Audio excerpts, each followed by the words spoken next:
Assalamualaikum warahmatullahi wabarakatuh. Perkenalkan, nama saya Iva Ardianisa Dwi, tingkat 3A dengan NIM 203110132. Baiklah, di sini saya akan menjelaskan mengenai mitigasi bencana, sistem penanggulangan bencana, dan triase bencana. Mitigasi bencana. Pengertiannya yaitu, bencana adalah peristiwa atau rangkuman peristiwa yang mengancam dan mengganggu kehidupan dan penghidupan masyarakat. Sedangkan mitigasi bencana adalah upaya mengurangi risiko bencana sebagai memperkecil jumlah korban dan kerugian. Selanjutnya yaitu tujuan dari mitigasi bencana. Yang pertama yaitu untuk mengurangi dampak yang ditimbulkan khususnya bagi penduduk. Yang kedua sebagai landasan atau pedoman untuk perencanaan pembangunan. Yang ketiga meningkatkan pengetahuan masyarakat dalam menghadapi serta mengurangi dampak atau risiko bencana sehingga masyarakat dapat hidup dan bekerja dengan aman. Selanjutnya jenis-jenis mitigasi bencana. Yang pertama bencana struktural. Bencana struktural merupakan upaya meminimalkan bencana yang dilakukan melalui pembangunan berbagai prasarana fisik dan menggunakan pendekatan teknologi seperti pembuatan kanal khusus untuk pencegahan banjir, alat pendeteksi aktivitas gunung berapi, bangunan yang bersifat tahan gempa. Selanjutnya yaitu ada bencana non-struktural, yaitu merupakan upaya mengurangi dampak bencana selain dari upaya yang disebutkan tadi, bisa dalam lingkup upaya pembatasan kebijakan seperti pembuatan suatu peraturan. Selanjutnya kegiatan dari mitigasi bencana. Yang pertama yaitu ada pengenalan dan pemantauan risiko bencana. Yang kedua perencanaan partisipatif penanggulangan bencana. Yang ketiga pengembangan budaya sadar bencana. Yang keempat penerapan upaya fisik, non-fisik, pengaturan penanggulangan bencana. Selanjutnya ada identifikasi dan pengenalan terhadap sumber bahaya dan ancaman bencana. Selanjutnya pemantauan terhadap pengelolaan sumber daya alam, pemantauan terhadap penggunaan teknologi tinggi, dan pengawasan terhadap pelaksanaan tata ruang dan pengelolaan lingkungan hidup. Tahapan manajemen bencana. Yang pertama ada tahap pra-bencana yang dilaksanakan ketika tidak terjadi bencana dan dapat potensi bencana seperti pencegahan, mitigasi, dan kesiagaan. Selanjutnya ada tahap tanggap darurat yang diterapkan dan dilaksanakan pada saat sedang terjadi bencana. Selanjutnya ada tahap pasca bencana yang diterapkan setelah terjadi bencana. Selanjutnya yaitu manajemen mitigasi bencana, yaitu ada pun manajemennya. Yang pertama yaitu penguatan institusi penanganan bencana. Yang kedua meningkatkan kemampuan tanggap darurat. Selanjutnya meningkatkan kepedulian dan kesiapan masyarakat pada masalah-masalah yang berhubungan dengan risiko bencana. Selanjutnya meningkatkan keamanan terhadap bencana pada sistem infrastruktur dan utilitas. Selanjutnya meningkatkan keamanan terhadap bencana pada bangunan strategis dan penting. Selanjutnya meningkatkan keamanan terhadap bencana pada daerah perumahan dan fasilitas umum. Yang ketujuh meningkatkan keamanan terhadap bencana pada bangunan industri. Selanjutnya ada pun contoh mitigasi bencana, yaitu yang pertama mitigasi pada bencana tsunami adalah sistem untuk mendeteksi tsunami dan memberi peringatan untuk mencegah jatuhnya korban. Yaitu ada dua jenis sistem. Yang pertama ada sistem peringatan tsunami internasional dan juga yang kedua sistem peringatan tsunami regional. Selanjutnya ada seperti mitigasi bencana gunung berapi, yaitu ada pemantauan aktivitas gunung berapi.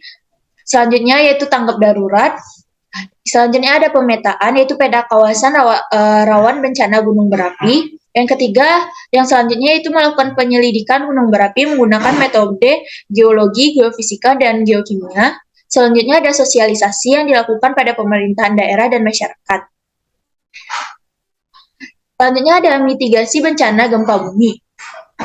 Yaitu adapun yang dapat kita lakukan sebelum terjadinya gempa bumi yaitu mendirikan bangunan sesuai aturan baku yaitu tahan gempa, kenali lokasi bangunan tempat kita tinggal, yang ketiga yaitu tempatkan perabot pada tempat yang profesional, yang selanjutnya mempersiapkan peralatan seperti senter, PDKK, makanan instan dan lain-lain.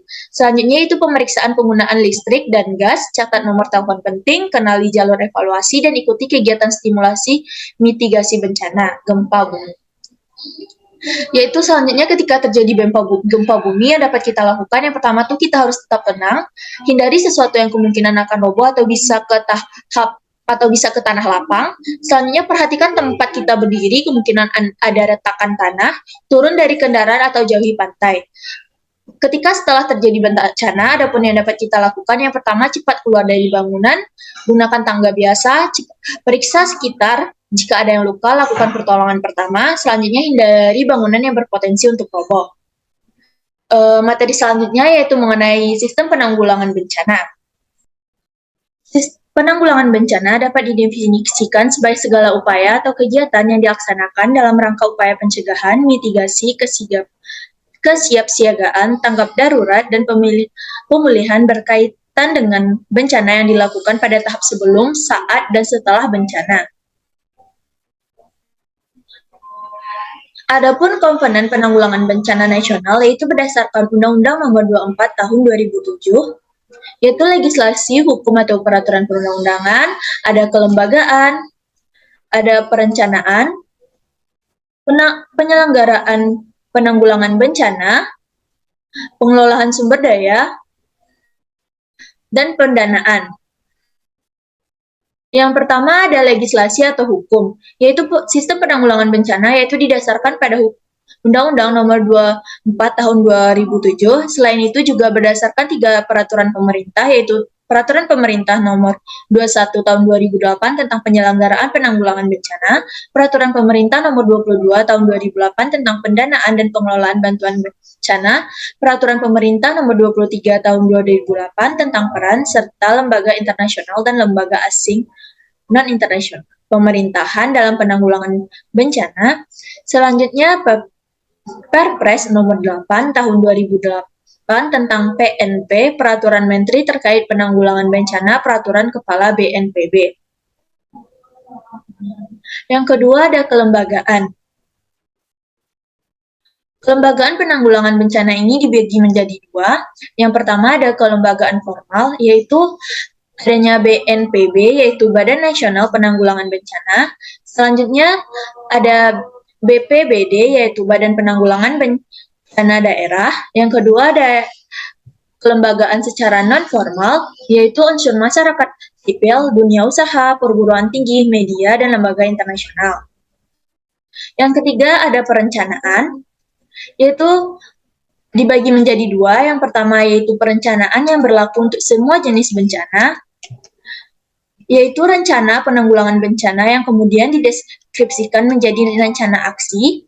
Selanjutnya ada rencana untuk satu jenis rencana, yaitu dibagi menjadi 4. Yang pertama ada rencana mitigasi, yaitu prarencana tanpa potensi bencana, satu jenis bencana, upaya mitigasi, siapa melakukan apa dan budgetnya. Selanjutnya ada kontingensi, praberencana dengan potensi bencana. Selanjutnya ada rencana operasi, yaitu saat bencana melakukan rencana kontingensi. Selanjutnya ada rencana pemulihan, yaitu pasca bencana, dasar wilayah terdampak, apa saja yang dipulihkan, dan siap melakukan apa dan berapa budgetnya. Selanjutnya ada pendanaan. Pendanaan ini ada 2. Yang pertama ada pendanaan dari pemerintah, yaitu ada kegiatan rutin operasional untuk mengurangi resiko bencana, digunakan dana DIPA. Yang kedua ada kegiatan penanganan kesiapsiagaan dengan dana kontingensi. Selanjutnya ada dana siap pakai dan juga ada kegiatan pemulihan. Selanjutnya pendanaan dari masyarakat, yaitu berupa dana yang dikumpulkan oleh masyarakat, baik organisasi, perguruan tinggi, media massa, maupun masyarakat internasional. Selanjutnya pembangunan, kapasitas pengembangan secara efektif akan terjadi bila 3 subsistem dalam sistem penanggulangan.